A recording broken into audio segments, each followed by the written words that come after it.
Breaking news, the judge in Trump's classified documents case has indefinitely postponed Trump's trial. Judge Aileen Cannon, who was appointed by Trump himself and has issued a number of controversial rulings in his favor, saying it would be, quote, imprudent and, quote, inconsistent to set a trial date now. The case was supposed to go to trial this month.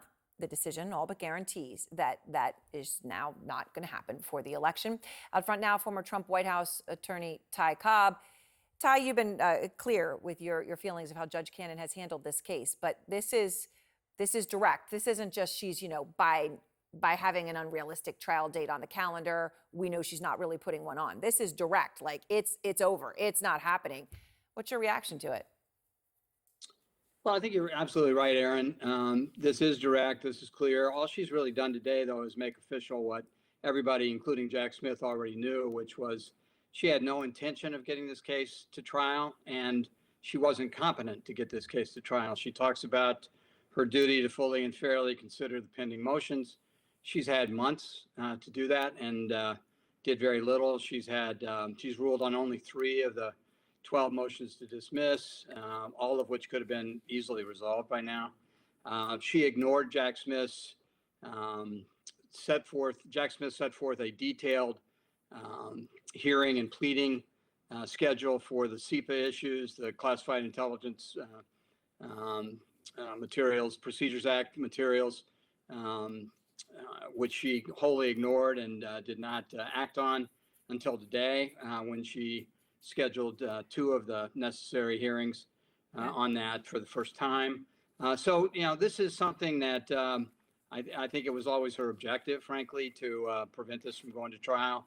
But also, I think, her inability, wholesale inability to do it was made palpable. So Ty, is this bias or is it just utter incompetence?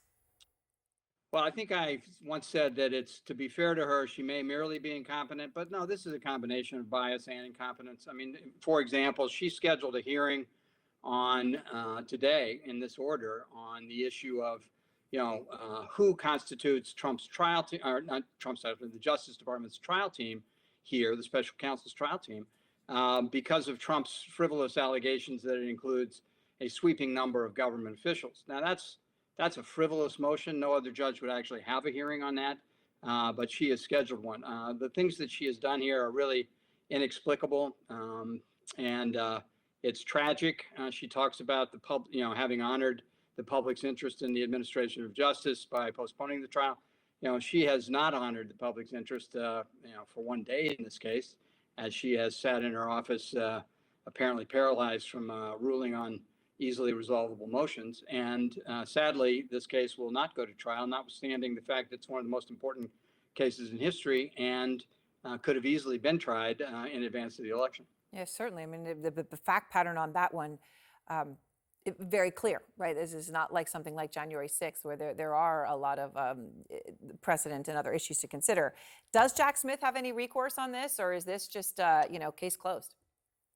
So I don't believe he does. Scheduling is an area traditionally where judges have wide latitude. I don't think he would have the ability to get her removed on this or overruled on this. I do think, she is not capable of ruling intelligently or fairly on most of the motions that will be pending, and certainly the classified information issues.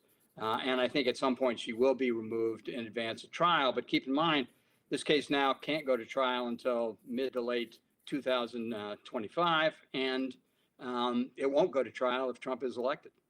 So does this have any impact on Smith and the January 6th case? No, but I think even there, if the court rules as suspected in late June or early July, the Supreme Court, that will have been 6 months from the time that it first left the district court. And if you just add those 6 months onto that date, that takes us well beyond the election. I don't think either of those cases has a chance to go. I think the only case we're going to have tried to conclusion, if it gets there, is this New York case. All right, Ty, thank you very much. I appreciate it.